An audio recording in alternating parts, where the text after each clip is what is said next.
quando o Corinthians negociou com o Sérgio Ramos na última janela, e eu sei que ele ainda faz parte, né, da lista de reforços do Corinthians para o setor defensivo, para a zaga, né, em janeiro agora, em dezembro, o Corinthians já deve começar a correr atrás de reforços. A zaga é uma das prioridades da diretoria corintiana, tá? Não vou nem falar comissão técnica, porque a comissão técnica do Ramon Dias e do Emiliano, se vai continuar ou não, isso é uma coisa que ninguém sabe. Nem o Augusto Melo sabe disso, né? Eles ainda estão indecisos em relação a isso, tá? E a gente vai ter que aguardar. O que vai salvar o Ramon, tudo bem que o assunto não é Ramon Dias agora, mas o que vai salvar o Ramon, na verdade, é a classificação do Corinthians para a Copa Libertadores da América ou para a pré-Libertadores, claro, né? Acho que para a fase de grupos é praticamente impossível, e para a pré-Libertadores é muito possível, tá? E então não se sabe comissão técnica. Então os jogadores que estão sendo falados é uma avaliação, né, do Fabinho Soldado, uma avaliação do presidente Augusto Melo e uma avaliação, né, do Cifute do Corinthians e principalmente, né, dos profissionais que vieram junto com o Fabinho lá do Flamengo. Eu fui falar com uma fonte para saber quanto que o Sérgio Ramos pretende ganhar para jogar no Corinthians. E a fonte me disse 4 milhões de reais, tá? Ela não cravou 4 milhões assim, ó, Samir, pediu 4 milhões, até porque não é nem real, né? A negociação é feita em euro, enfim, muitas vezes em dólares, mas nesse caso em euro, né? Um jogador espanhol, tá? Um jogador espanhol. Então, é um atleta que na última negociação dele, tá? Na última negociação dele com o Corinthians, tá? Na última negociação dele com o Corinthians, me falaram que ele era mais caro do que o próprio Memphis Depay, que o Corinthians já sabia disso, e que o Corinthians montou um projeto, né, de pagamento para o Sérgio Ramos, com questões também, né? A frase que eles usaram não é defender o clube, né? Ele usou uma frase que agora eu esqueci, fugiu aqui. É uma frase como se fosse uma proteção ao clube, que seria o salário aumentando conforme o número de jogos, tá? Isso também ia ter, né, no contrato com o Sérgio Ramos. Lembrando que a ESPN deu, estava praticamente certo, só por conta que não houve tempo, né? Não haveria tempo de inscrição, que o negócio não foi fechado. E por se tratar de um jogador caro, você não vai contratar um jogador para jogar apenas uma competição, um jogador de 4 milhões por mês. Então, o valor dele é mais ou menos isso, porque uma coisa me deixaram bem claro. Ele é mais caro do que o Memphis Depay, tá? Tudo bem, a ESPN deu a informação que o Corinthians tinha alguns investidores para ajudar, tem que ter realmente, né? É um jogador que hoje, né, um jogador que a gente pode considerar um jogador caro. Estamos falando de um atleta aí, né, de 4 milhões e um jogador de 38 anos, tá? Eu pedi pro Klaus alguns números do Sérgio Ramos, por quê? Cara, é muito caro, velho. Entendeu? É muito caro. E eu sei que vocês gostam de toda contratação, a maioria vocês gostam. Olha só, Sérgio Ramos, 38 anos, faz 39 já agora em março, né, no início do ano que vem, tá bom? Ele teve na última temporada, pelo Sevilha, 37 jogos. Ele foi titular em todos. Rapaz, e um número impressionante de gols, né? Ele tem mais gols que o Pedro Raul, velho. Então, ele, 37 jogos na última temporada pelo Sevilha, todos como titular, 7 gols e uma assistência, impressionante isso, tá? Teve somente uma lesão na temporada muscular, que o tirou de campo apenas por 10 dias, tá? O Sevilha fez 51 jogos na temporada, ou seja, o Sérgio Ramos participou de 72,5% dos jogos da equipe espanhola na temporada.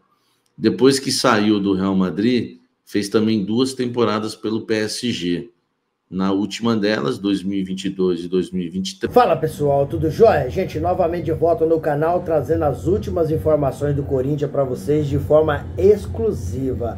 Corinthians pode ter reforço internacional para 2025, né? E o Memphis Depay está ajudando nas contratações.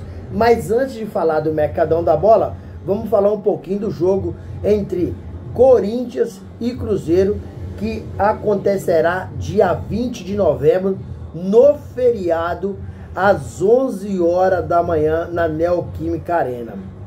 Esse jogo, todos os ingressos já foram esgotados, já foram vendidos, vai estar lotado. O jogo vai acontecer às 11 horas da manhã, porque é dia da consciência negra, é um feriado, mas é um jogo importantíssimo, um jogo seríssimo para o Corinthians, porque Cruzeiro e Corinthians estão lutando aí pela uma vaga na pré-libertadores. Acho difícil uma classificação direta, mas muito possível a pré-libertadores alcançar, porque tanto o Corinthians quanto o Cruzeiro tem aí um número bom de pontos que já não fala mais em possibilidade de rebaixamento.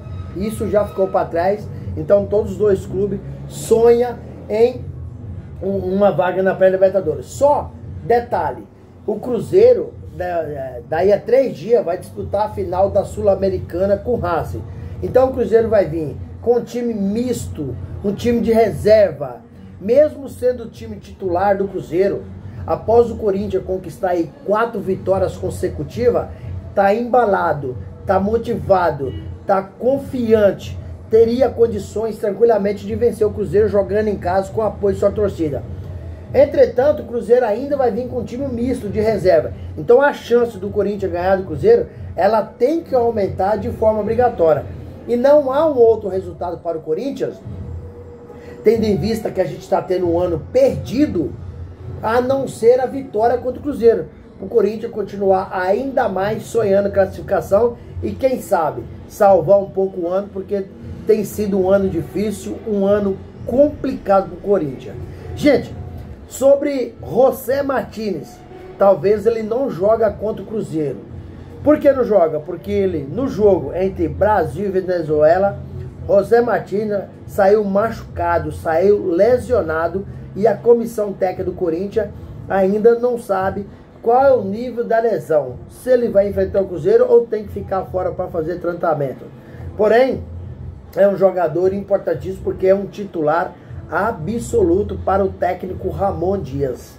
E o Corinthians vai ter essa dor de cabeça, caso ele não possa jogar, encontrar um outro substituto à altura para substituí-lo.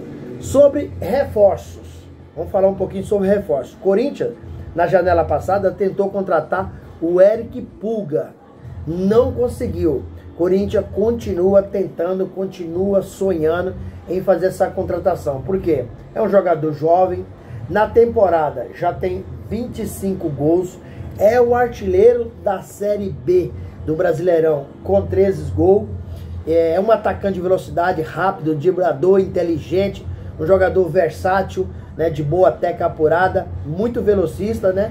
E o que tem de positivo é que Paulo Pitombeira, que é empresário de vários jogadores no Corinthians, é também o empresário do Eric Pulga. Mas não é só o Corinthians quem está interessado no jogador, são vários outros times. Detalhe, eu disse para você, o Corinthians há um pouco mais de proximidade, porque o empresário Paulo Pitombeira também tem vários jogadores do Corinthians. Então por isso que eu acho que é um elo, uma ponte mais fácil e mais rápido do Corinthians conquistar, tentar trazer um jogador desse gabarito, né? Porque ia ajudar muito o Corinthians, ter um atacante velocista, né? Para trabalhar jogado por Roberto e Memphis Depay.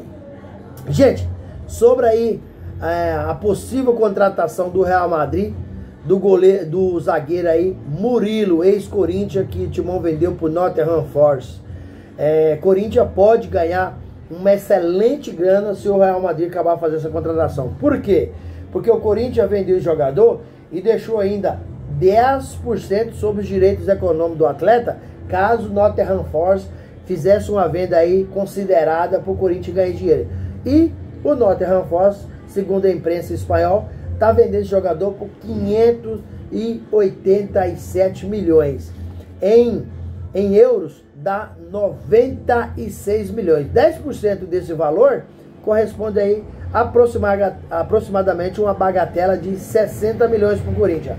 Seria um dinheiro estratosférico, porque o Corinthians é um clube muito endividado, está pensando em montar um excelente elenco para 2025 e precisa ter dinheiro em caixa. Não pode só confiar, não pode só contar com a Esporte da Sorte, que é a patrocinadora master. Então esse dinheiro que está entrando vai ajudar o Corinthians a angariar, contratar grande jogador, como se fala aí, ontem na imprensa repercutiu muito a Memphis Depay ter postado algo na sua rede social e Sérgio Ramos ter ido lá e curtido.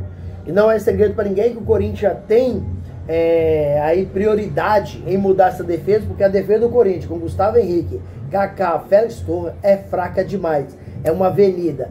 Então o Corinthians quer contar com um grande jogador de defesa. E não é segredo, como eu disse para vocês, que o Corinthians tem interesse em jogador desse gabarito, como o Sérgio Ramos, Davi Luiz, jogador que chega com liderança, com técnica e para tomar conta das defesas, porque hoje é complicado um time conquistar um título com a defesa que nós temos. Muito fraca, né? É uma defesa que falta qualidade técnica.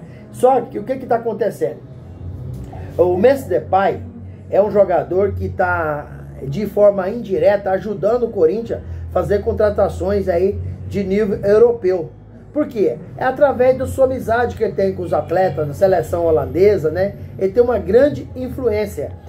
Hinaldo também é outro jogador. Sérgio Ramos e Hinaldo são dois jogadores que o Corinthians tem interesse. Mas o que está pegando é que o time brasileiro não tem condições financeiras de fazer contratações para pagar aí salário aproximadamente, segundo as nossas ações que a gente adquiriu informação aqui no canal, de pagar 4 milhões de reais por mês para Sérgio Ramos, zagueiro espanhol. E ele quer também um contrato de 3 anos. E você me faz uma conta mais simples. 3 anos de contrato, 36 meses, certo? 3 milhões por mês, ultrapassa 100 milhões de reais em um contrato de 3 anos. Vai que esse jogador não dá certo, que tudo isso pode acontecer, o Corinthians vai ficar endividado e um jogador que não vai trazer retorno. Já tem uma certa idade, então o Corinthians precisa de analisar muito. E o Corinthians está todo ainda estudando a possibilidade de contratação para o que vem, porque nem a diretoria do Corinthians, nem o presidente Augusto Melo, Fabinho Soldado, tem certeza se vai contar mesmo com o técnico Ramon Dias para o ano que vem, porque depende muito se o Corinthians classifica para a pré-Libertadores ou não. Se o Corinthians classificar, a diretoria vai dar uma chance para Ramon Dias e seu filho Emiliano Dias continuar aí fazendo o seu trabalho. Caso o Corinthians não classifique, os dois deixarão o Corinthians. Por quê? Muita gente da diretoria entende que o Corinthians tem até um time bom para ele estar fazendo um trabalho mediano, para não falar péssimo, porque eles foram desclassificados de 2 Copas, Sul-Americana e a Copa do Brasil, e no Brasileirão, até 4 rodadas atrás, estava na zona de abaixamento. Isso preocupa muito o torcedor, preocupa muito, porque o time que tem a 3ª folha salarial maior do Brasil, brigar o Campeonato Brasileiro inteiro na zona de rebaixamento, isso, alguma coisa está acontecendo de errado. O que é?